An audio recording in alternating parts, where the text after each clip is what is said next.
நாகை மாவட்டம் திருக்குவளை அடுத்த திருவாய்மூரில் அஷ்டபைரவர் தலமாகவும் விளங்கும் ஸ்ரீ தியாகராஜ சுவாமி திருக்கோவில் அமைந்துள்ளது.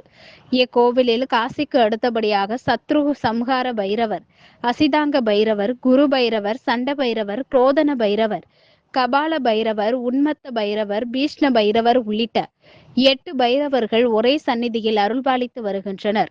இங்கு மாசி மாத தேய்பிறை அஷ்டமியை முன்னிட்டு மகா யாகம் சிவாச்சாரியார் பிச்சைமணி தலைமையில் நடைபெற்றது. மகா பூர்ணாகுதியை தொடர்ந்து கடம் புறப்பாடு, பின்னர் புனித நீர் கொண்டு சிறப்பபிஷேகம் நடைபெற்றது.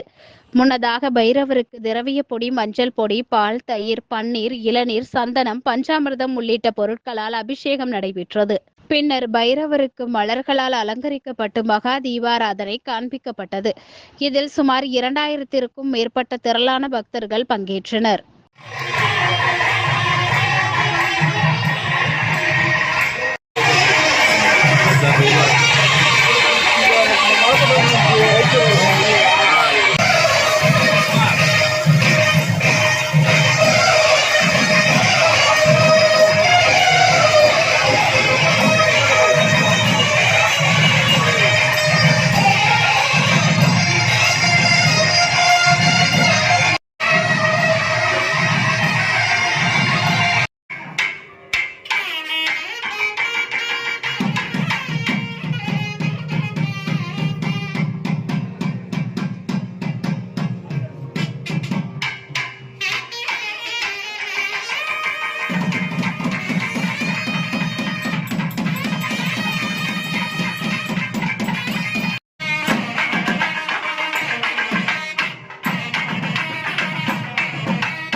சரி